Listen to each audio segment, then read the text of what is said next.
እስከዛሬ ያው ለህይወቴ በጣም ሳሳ ነበር። ቅድም ሀጅ እንዳሉት ታውን በኋላ ሞትም አልፈራም። ምክንያቱም ያው ማይሞት አሻራ አስቀምጫለሁና ማለት ነው። ለህዝቤ፣ ለሀገሬ፣ ለወገኔ አሁን እየተቃጣበት ያለውን የአክፍሮት መልእክት በትክክል ዲኑን ተረድቶ መቋቋም ያለበትና የተለያዩ ዘመናዊነትም እያሸነፈው ያለው የአላህን ቁርአን ሳይረዳ ለብዙ አሉባልታ እየተጋለጠ ያለው ማህበረሰብ ይህንን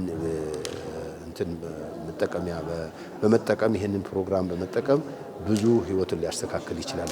በዚህ በረመዳን ቢያንስ ብዙ ቀራሁ ሳይሆን ምን ያህል ተረዳሁ የሚል አርማ አነግበን እያንዳንዳችን ይህንን አፕሊኬሽን በሞባይላችን ላይ አውርደን በየምንቀራበት ሰዓት ላይ ሁሉንም የምናነበውን የቁርአን አያቶች ተረድተነው እንድናልፍ እንዲሆን በዚህ አጋጣሚ ጥሬን አቀርባለሁ።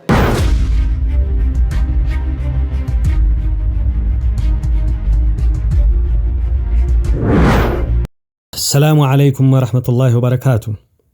የታላቁ ዓሊም ሼህ ሰይድ አህመድ ሙስጠፋ የቅዱስ ቁርአን ተፍሲር መተግበሪያ አፕሊኬሽን በይፋ ተመርቆ ጥቅም ላይ ውሏል። አፕሊኬሽኑ ታላቁ ዓሊም ሼህ ሰይድ አህመድ ሙስጠፋ በሳውዲ አረቢያ በኖሩባቸው ዓመታት እንደ አውሮፓውያን አቆጣጠር ከ2009 እስከ 2017 ሲሰጡት የነበረው የቁርአን ተፍሲር ትምህርት በቪዲዮና በኦዲዮ መልክ በስልክ አፕሊኬሽን ተዘጋጅቶ አገልግሎት ላይ እንዲውል ተደርጓል። መተግበሪያውም በአፕ ስቶር ላይ ይገኛል። ሼህ ሰይድ አህመድ ሙስጠፋ ስለ መተግበሪያው እስካሁን በተለያዩ መንገዶች ሲያስተምሯቸው የነበረው የቁርአን ተፍሲር በዚህ መልኩ ተዘጋጅተው ለትውልድ እንዲሻገሩ መደረጉ እጅግ በጣም አስደስቶኛል ሲሉ ገልጸዋል። አልሐምዱሊላህ ረብል ዓለሚን ወሰላቱ ወሰላሙ ዐላ ነቢይና አሚን። እንግዲህ ያልጠበቅኩት ነው፣ ዱብዳ ነው። እኔ ራሴ እንደ ታዳሚ ነው የምቆጥረው። ከሁለት ቀን በፊት ነው የነገሩኝ። ስለዚህ ብዙ ጊዜ ስንጠብቅ ነበረ። እንግዲህ ታሁን በኋላ እንዳውም አልተቻለም ብዬ ወደ ተስፋ ወደ መቁረጡ ሂጄ ነበር። አልሐምዱሊላህ ረብል ዓለሚን የዛሬው ልዩ ነው። እንግዲህ እኔ እስከዛሬ ያው ለህይወቴ በጣም ሳሳ ነበር። ቅድም ሀጅ እንዳሉት ታውን በኋላ ሞትም አልፈራም። ምክንያቱም ያው ማይሞት አሻራ አስቀምጫለሁና ማለት ነው። ለህዝቤ፣ ለሀገሬ፣ ለወገኔ እኔ ተሞትኩ በኋላ የሚያገለግል ቅርጽ በመተዌ ከፍተኛ ነው። ቃል የሚገልጠው አይደለም ስሜት ማለት ይቻላል።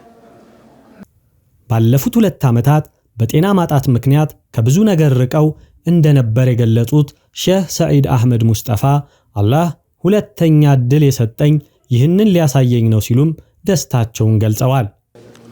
እሱ ነው ደግሞ ያለፉት 2 ዓመታት ላይ ከፍተኛ ያው ሞት አፋፍ ላይ ነበርኩ በአንድ ወቅት እና ካሁን በኋላ ድናለሁ የሚለው እንደ ዘበት የሚታይ ነገር ነበር። ከዛ ተመልሶ አሁን እንደገና እንዲህ አይነት ነገር የስራ ውጤትን ማየት አዲስ እንደመወለድ ነው የሚቆጠረው። አዲስ እንደተወለድኩኝ ምናልባት አሁን በኋላ አላህ እድል ከሰጠኝ ተጨማሪ አገልግሎት ሰጥ ይሆናል። ለአላህ የሚያቅተው ነገር የለምና የሚል ስሜት ዘርቶብኛል ማለት ይቻላል። ሼህ መሐመድ ዘይን ዘኽረዲን በበኩላቸው የሼህ ሰይድ አህመድ ሙስጠፋ የቁርአን ተፍሲር በመስጂድ ብቻ ተገድበው እንዳይቀሩ ሁሉም ሙስሊም በቀላሉ በስልክ ማግኘት እንዲችል መደረጉ ትልቅ ነገር ነው ሲሉ ተናግረዋል። በዚህ እድል አላህ ሱብሓነሁ ወተዓላ ለወፈቀን ለሁላችንም ለኢትዮጵያ ሙስሊምም ለአማርኛ ቋንቋ ተናጋሪዎችና ለሚያደምጡት ሰዎች ጠቃሚ የሆነ ፕሮግራም ነው የተላለፈው። የዛሬው ፕሮግራሙ መነሻው አሁን አይደለም፣ ብዙ ዓመታት የተለፋበት ነው። ሼህ ሰዒድ ከዕለት እስከ እውቀታቸው እኛ ስናውቃቸው ቁርአን እየፈሰሩ ነው የምናውቃቸው። እንግዲህ ቴክኖሎጂው ባደገ ቁጥር በተለያዩ ቴክኖሎጂዎች ሲንጠቀም ነበር። ቀደም ሲል በሲዲ ተቀርጿል። ከዚያ በኋላ ወደ ዩኤስቢ ተቀይሮ ወደ ለኮምፒውተሮችም አገልግሎት ሲሰጥ ቆይቶ ነበር። እንደገና ደግሞ ቪዲዮ ላይ ምናምን ሲመጣ አፍሪካ ቲቪ ካለው የተጨናነቀ ፕሮግራም ጋርም ቢሆን የእሳቸውን ተፍሲር ከፋቲሃ እስከ መጨረሻው ድረስ ቀርጾ በጣም በተዋጣለት መልኩ ለዚህ መጠቀሚያ ወይም መተግበሪያ አብቅቶታል። እና ይሄ ማለት እንግዲህ የኢትዮጵያ ሙስሊሞች በየመንደሩ በየሰፈሩ በየመስሪያ ቤቱ በየስራዎች ላይ ያሉት ወንድም እህቶች ሁሉ ጊዜ አግኝተው ተፍሲሩን ቁጭ ብለው በመስጂዳቸው መጥተው ፊት ለፊታቸው መጥተው መማር አይችሉም። እንኳንስ ውጭ ሀገር ያሉት አይደለም ክፍለ ሀገር ያሉት አይደሉም ክልል ያሉት አይደሉም አዲስ አበባ ያሉትም ቢሆኑ ከሳቸው መስጂድ ላይ መጥቶ ይህን ተፍሲር ሙሉ በሙሉ የመከታተል ነገር በጣም ከባድ ነው። አሁን ያለው ለኢትዮጵያ ሙስሊሞች በጠቅላላ ይሄው ሼክ ሰዒድን ተፍሲር የሚፈልግ ሰው ይሄውልህ እንደማለት ነውና ይሄ ሙከራ በጣም ትልቅ እድል ነው። በአገራችን በተለይ የመጀመሪያ ነው ማለት ይቻላል። ሙስሊሙ ማህበረሰብ ከሼክ ሰዒድ ብዙ የሚጠብቀው ነገር ነበር። እንዲያውም መዲና የንጉስ ፈህድ ማተሚያ ቤት ለብዙ አመት ቆይተው ለፍተው በድምጽ የቀረጹት ተፍሲር አለ እና ያን ተፍሲር ይመጣልናል ብሎ በጉጉት ነው ሲጠብቅ የነበረው። አልহামዱሊላህ በድምጽ ነበር ያኛው። አሁን ግን ከነምስሉ እሳቸውንም እያየ አክታቸው ያዩ እሳቸውን ተፍሲር ያየ ሰው ራሱ ከቃል ከሚናገሩት የበለጠ አክቱ ራሱ ወይም አነጋገራቸው፣ ዘይቤው፣ አቋማመጣቸው፣ አስተያየታቸው ሁሉ የተለየ አስተምሮት አለውና ያንን ተጠቅሞ ዲኑን በማጠናከር አሁን እየተቃጣበት ያለውን የአክፍሮት መልእክት በትክክል ዲኑን ተረድቶ መቋቋም ያለበትና የተለያዩ ዘመናዊነትም እያሸነፈው ያለው የአላህን ቁርአን ሳይረዳ ለብዙ አሉባልታ እየተጋለጠ ያለው ማህበረሰብ ይህንን በመጠቀም ይህንን ፕሮግራም በመጠቀም ብዙ ህይወትን ሊያስተካክል ይችላል። ሼህ ሰዒድ አህመድ ሙስጠፋን ለረጅም ጊዜ የእውቀታቸው ተቋዳሽ እንደሆነ የገለጸው ኡስታዝ ጀማል በሽር አፕሊኬሽኑን ሁሉም ሙስሊም ማህበረሰብ በማውረድ ተጠቃሚ እንዲሆን ጥሪ አቅርበዋል። ሼክ ሰዒድን የምናውቃቸው ከልጅነት ጀምሮ ነው። በኳስ ሜዳ አካባቢ ሀሺም መስጂድ፣ ሀጂ ሩስ መስጊድና ሀጂ ዘይኑ መስጊድ እንዲሁም ቢላል መስጂድና ሌሎችም መስጂዶች ላይ አንዋር መስጂድን ጨምሮ እየዞሩ በወቅቱ ቴፕ እንኳን ለመቅረጽ ያልቻልንበት የነበረ ጊዜ ያሳለፍንበት ነው። ከዛም የኢትዮጵያ ሙስሊም ወጣቶች ድርጅት ውስጥ እንደዛው በዚሁ መልኩ በተወሰነ ደረጃ ካልሆነ በስተቀረ በደንብ ተቀርጾ ለሌሎች ሰዎች እንኳን መብቃት ባልቻለ መልኩ ሲጓዝ የነበረ።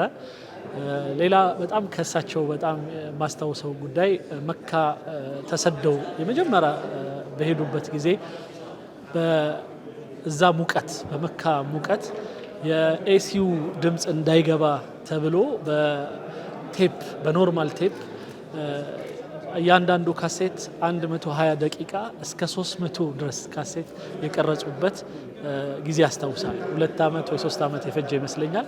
ያንን ለሰዎች ለማድረስ በጣም ይከብድ ነበረ። አንደኛ በአልበም ማድረግ አይቻልም በጣም ብዙ ስለነበረ። ስለዚህ በብዙ አልበሞች ተከፋፍሎ ሰዎች ወይ በጣም በቁጥር የተወሰነውን ነበር በስማት የሚችሉት ያውም የቴፕ ካሴት። ከዛ በኋላ ደግሞ የቴፕ ካሴት አልቆ ወደ ሲዲ በምንሸጋገርበት ወቅት ወደ ፍላሽ በምንሸጋገርበት ወቅት ይሄንን ወደዛ የመለወጥ ችግርም ነበረ። በጣም ያንን ኃላፊነት ወስዶ የሚሰሩ ብዙ ሰዎች አልነበሩም። ቢኖሩም በጣም ጥቂቶች ናቸው። ስለዚህ ያንን ደግሞ የሚጠቀምም የግድ ወይ ሲዲ አቅም መግዛት የቻለ ነው ወይም ደግሞ የሲዲ ማጫወቻውን የሚችል ሰውና እንደዚሁም ደግሞ ኮምፒውተር ላይ የመሳሰሉት መጠቀም የሚችል ሰው ነበር። ያ ሁሉ ዓለም ታልፎ ከዚህ በኋላ ዩቲዩብ፣ ፌስቡክ የመሳሰሉት ቲክቶክ ሁሉ በጣም ይህንን የመሰለ አይነት ስራን መሸፈን አይችሉም። ሁሉም በከፋፍለ የምትሰማበት ነው። ግን የሼክ ሰዒድ ስራ በተለይም በተለያየ ጊዜ በተለያየ ቦታ በተለይ ደግሞ በሪያድ እንደዚሁም እንትንም ወስደናቸው ነበረ። እኔ መዲና ኢስላሚክ ዩኒቨርሲቲ ተማሪ ያለሁኝ ትዝ ይለኛል።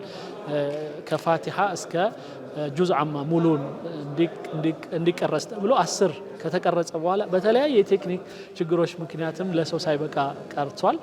ስለዚህ በዚህ ሁሉ ትግል ውስጥ ነው አልፎ አሁን ላይ 18 አመት ነው የፈጀው ይሄ ስራ። እንግዲህ በተለያየ አይነት መልኩ በአፍሪካ ቲቪ የአፍሪካ ቲቪ ማለት የመጀመሪያው በኢትዮጵያ ፈርቀዳጅ የሆነ የሙስሊሞች ጣቢያ ነው። ስለዚህ በሱ ኃላፊነት ወይም በነሱ ካሜራ በተቀረጸ ይህ ምስልና ድምጽ የያዘ የሆነ አፕሊኬሽን አንድ ሰው በሞባይሉ ላይ በፈለገበት ሰዓት አውጥቶ የአላህን ቃል መስማት መረዳት ማየት የሚችልበት ሁኔታ መፈጠሩ ከምንም በላይ የሚያስደስተኝ ነገር ነው። ሼክ ሰዒድ አህመድ ሙስጠፋ በቅርቡ ታመው በነበረበት ወቅት በጣም ሰጋ ነበረ። ይህንን የመሰለ ታሪክ ሳያዩ ይህንን የመሰለ ታሪክ ለትውልድ ሳያሻግሩ አልহামዱሊላህ ይህንን ሳያዩ ህይወታቸው አለማለፉ በጣም ያስደስተኛል።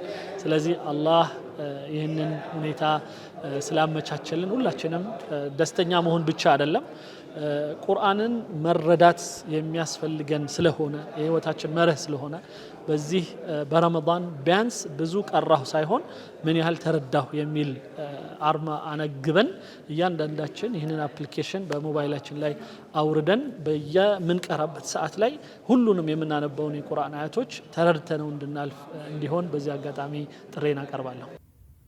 ውድና የተከበራችሁ ተመልካቾች አፕሊኬሽኑን በአፕ ስቶር ላይ በማውረድ ተጠቃሚ እንድትሆኑ እንጋብዞታለን። ወሰላሙ አለይኩም ورحمة الله وبركاته. العام